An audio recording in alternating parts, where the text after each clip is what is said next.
नमस्कार। Next nine life देख रहे हैं आप और मैं हूं आपके साथ प्रज्ञा सिंह। बहुत बहुत स्वागत है आपका हमारे आज के इस खास प्रोग्राम में। आज के इस प्रोग्राम में हम बात करेंगे बॉलीवुड इंडस्ट्री की सक्सेसफुल एक्ट्रेस आलिया भट्ट की। आलिया भट्ट की अगर बात करें तो आलिया भट्ट इन दिनों न केवल अपनी प्रोफेशनल लाइफ बल्कि अपनी पर्सनल लाइफ में भी काफी ज्यादा सक्सेस अचीव कर चुकी है।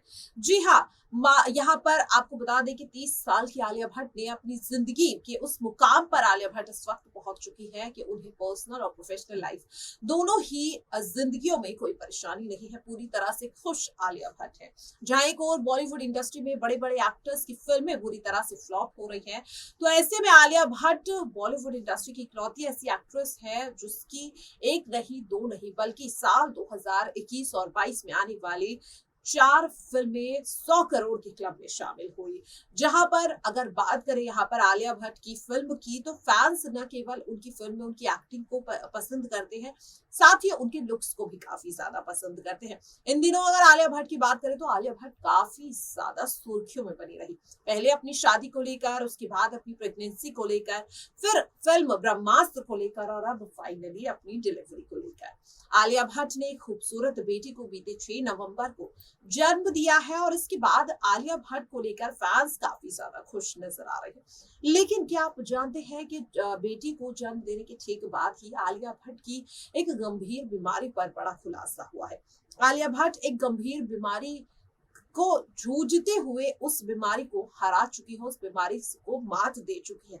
लेकिन आलिया भट्ट जब इस बीमारी से जूझ रही थी तो उन्होंने कितनी तकलीफ का सामना किया, इसे लेकर आलिया भट्ट कई बार अपने इंटरव्यूज में खुद बता चुकी है।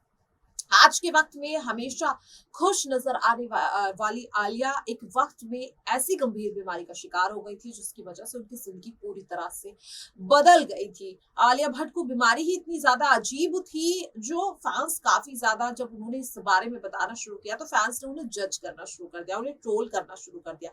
लेकिन आलिया भट्ट ने अपनी एक्टिंग से, अपने पैशन से सिर्फ अपनी बीमारी ही नहीं बल्कि अपनी एक्टिंग स्किल्स को भी बहुत अच्छा किया। आलिया भट्ट ने अपनी बीमारी को हराया और आज वो पूरी तरह से सेहतमंद है। उनकी बेटी की अगर बात करें तो उनकी बेटी भी पूरी तरह से सेहतमंद है, पूरी तरह से हेल्दी है। इस बात की जानकारी खुद उनकी सास और अभी अभी दादी बनी नीतू कपूर ने दी है। जी हाँ, मीडिया से बातचीत करते हुए जब उनसे सवाल पूछा गया कि उनकी नन्ही पोती कैसी है और आलिया भट्ट कैसी है, तो उन्होंने कहा कि बेटी बहुत ज्यादा खूबसूरत है, बहुत प्यारी है, अभी बहुत ज्यादा छोटी है, तो इसलिए ये बताना मुश्किल होगा कि आखिरकार वो किस पर गई है। लेकिन आलिया भट्ट की सेहत के बारे में भी नीतू कपूर ने कहा कि आलिया पूरी तरह से हेल्दी है, उन्हें किसी तरह की कोई परेशानी नहीं है और वो पूरी तरह से सेफ है।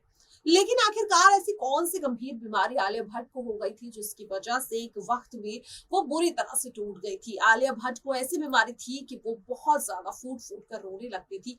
काफी तकलीफ झेली है आलिया भट्ट ने इतनी कम उम्र में। आपको बता दें कि ये बीमारी हुई थी उन्हें साल 2019 में। इस वक्त आलिया भट्ट का करियर भी कुछ इतना ज्यादा कमाल का नहीं चल रहा था। हालांकि वो अपनी एक्टिंग से फैंस के दिलों में काफी अच्छी जगह बना चुकी थी। जी हाँ, उनकी फिल्म हाईवे आई जिसे फैंस ने बहुत ज्यादा प्यार दिया। अपनी एक्टिंग से जिस तरह से फैंस के दिलों में उन्होंने जगह बनाई। राजी की अगर मैं बात करूं तो राजी को भी फैंस ने बहुत ज्यादा प्यार दिया।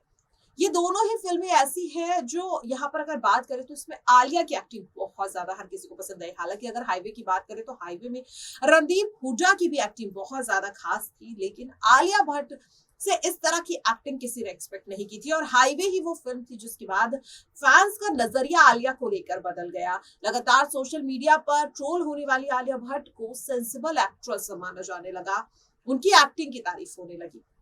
और इसी बीच आलिया भट्ट ने एक मीडिया चैनल को इंटरव्यू के दिए दौरान ये बताया कि उन्हें गंभीर बीमारी हो गई थी। क्या थी वो बीमारी?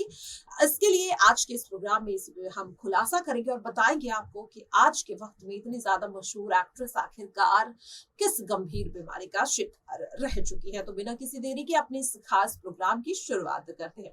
तो आपको बता दें कि आज के वक्त में सक्सेसफुल एक्ट्रेस आलिया भट्ट को एंजाइटी डिसऑर्डर जैसी गंभीर बीमारी हुई थी। अगर आप किसी को इस बारे में बताते हैं तो लोगों को लगता है कि बहुत नॉर्मल बीमारी है, कि यहाँ पर गंभीर बीमारी सिर्फ उसे ही माना जाता है जिसमें आपको जान का खतरा होता है, या फिर जिसमें आप चोट या फिर दर्द के निशान को देख सके, यानी कि जिसमें आपको तकलीफ दिखाई नहीं देती। लोगों को लगता है कि शायद वो बीमारी गंभीर बीमारी नहीं होती।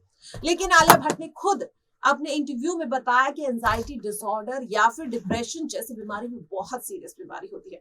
हालांकि कोई और अगर बीमारी हो, कैंसर हो, ब्रेन ट्यूमर हो, ऐसी बीमारी से इंसान एक बार फिर भी खुद को बचा सकता है दवाई या फिर ट्रीटमेंट के जरिए। लेकिन एंजाइटी डिसऑर्डर और डिप्रेशन ऐसी गंभीर बीमारी है जिसमें भले ही चोट के निशान किसी को नहीं दिखाई देते, लेकिन यहाँ पर ये बीमारी इतनी ज्यादा सीरियस बीमारी होती है कि कई बार जीता जागता शख्स, हंसी खुशी रहने वाला शख्स अपनी जिंदगी को खत्म कर लेता है। कई बॉलीवुड सेलिब्रिटीज ऐसे हैं जिन्होंने डिप्रेशन की वजह से अपनी जिंदगी को खत्म कर लिया या फिर बॉलीवुड इंडस्ट्री से अपना नाता तोड़ दिया। इसीलिए आलिया भट्ट ने अपने इंटरव्यू में कहा कि कई बार मैंने देखा है कि लोग डिप्रेशन या फिर एंजाइटी डिसऑर्डर जैसी बीमारियों का मजाक उड़ाते हैं, उन्हें सीरियसली नहीं लेते। लेकिन उनके लिए मैं सिर्फ यही कहना चाहूंगी कि मैं खुद भी इस बीमारी का शिकार हो चुकी हूँ। जब ये बीमारी मुझे हुई थी तो मैं काफी ज्यादा मूड स्विंग्स यहाँ पर झेल रही थी। कई बार बहुत फ्रस्ट्रेशन होती थी, कई बार अचानक से बहुत खुश हो जाती थी, तो कई बार मैं बहुत ज्यादा दुखी हो जाती थी। ऐसे में मेरी बहन शाइन भट्ट ने मेरी बहुत ज्यादा मदद की। अगर मेरी बहन मेरे साथ नहीं होती तो शायद मैं आज आपके सामने इतनी ज्यादा सक्सेसफुल एक्ट्रेस के तौर पर आपके सामने नहीं खड़ी होती। आलिया ने बताया कि जब वो इस गंभीर बीमारी से जूझ रही थी तो उन्हें काफी ज्यादा तकलीफ होती थी। कई बार वो बिना वजह हंसने लगती थी तो कई बार बिना वजह रोने भी लगती थी। एंजाइटी डिसऑर्डर की अगर बात करें तो ये ऐसी गंभीर बीमारी है जिससे कई बॉलीवुड सेलिब्रिटीज इसका शिकार हो चुके हैं। डिप्रेशन की अगर बात करें तो बॉलीवुड की सक्सेसफुल एक्ट्रेस दीपिका पादुकोण भी इस सीरियस बीमारी का शिकार हो चुकी है। एक वक्त में दीपिका ने खुद इस बारे में बताया था कि मैं जब डिप्रेशन का शिकार थी तो मैं लोगों के सामने जाने में घबराती थी, उनसे ये बताने में घबराती थी कि मैं डिप्रेशन में हूँ या मुझे इस तरह की कोई दिमागी बीमारी है, क्योंकि लोग उन्हें जज करेंगे। लेकिन आलिया भट्ट और दीपिका पादुकोण दोनों अपने इस फेज से बाहर आई और उन्होंने ये चीज फैंस के साथ शेयर की कि डिप्रेशन जैसी बीमारी को हल्के में ना लें कि बहुत ज्यादा सीरियस होती है। आलिया भट्ट की अगर बात करें तो उन्होंने खुद इंटरव्यू में ये कहा कि अगर मेरी बहन मेरे साथ नहीं होती तो आज मैं भले ही आपको कितनी भी स्ट्रॉन्ग एक्ट्रेस लगूं, लेकिन मैंने हार मान ली थी। मुझे नहीं लगा था कि मैं इस बीमारी को हरा पाऊंगी, लेकिन मेरी बहन शाइन भट्ट ने मेरा पूरा साथ दिया और फिर मैं इस बीमारी से पूरी तरह से लड़ पाई और आज मैं पूरी तरह से ठीक हूँ। इस तरह की बात आलिया भट्ट ने बताई। उन्होंने कहा कि करीब 6 से 7 महीने तक मैं एंजाइटी डिसऑर्डर जैसी बीमारी का शिकार रही, जिसका असर कहीं ना कहीं सिर्फ मेरी पर्सनल लाइफ ही नहीं बल्कि मेरी प्रोफेशनल लाइफ पर भी पड़ा। जी हाँ, जहाँ आलिया ने इतनी सारी सुपरहिट फिल्म दी तो उसमें कई फिल्में उनकी ऐसी भी थी जो कि फ्लॉप भी रही, जिनमें की सड़क 2 अगर मैं बात करूं वो भी उन्हीं में से एक फिल्म है। हालांकि वो उनकी बीमारी की वजह से नहीं बल्कि वो उनकी ट्रोलिंग की वजह से एक फेज था जिसमें हर स्टार किड को यहाँ पर ट्रोल किया गया, उनकी फिल्मों को बॉयकॉट किया और उसी का शिकार आलिया भट्ट की फिल्म भी हुई। लेकिन आलिया भट्ट ने अपने इंटरव्यू में यही बताया कि डिप्रेशन या फिर एंजाइटी डिसऑर्डर जैसी बीमारियों को हल्के में ना लें कि बहुत ज्यादा सीरियस होती है और जो शख्स इस बीमारी से जूझ रहा होता है उसे जज करने की बजाय उसकी मदद करे और उसे ये समझाए कि किस तरह से इस बीमारी से खुद को बाहर निकाले। तो ये थी आलिया भट्ट जिन्होंने एंजाइटी डिसऑर्डर जैसी गंभीर बीमारी से न खुद को बचाया बल्कि औरों को भी इससे बचने और बाहर निकलने के तरीके वो फैंस के साथ शेयर कर रही है। आज के लिए इस खास प्रोग्राम में इतना ही। बाकी देश और दुनिया की तमाम छोटी बड़ी खबरों से जुड़े रहने के लिए देखते रहिए नेक्स्ट 9 लाइव। नमस्कार।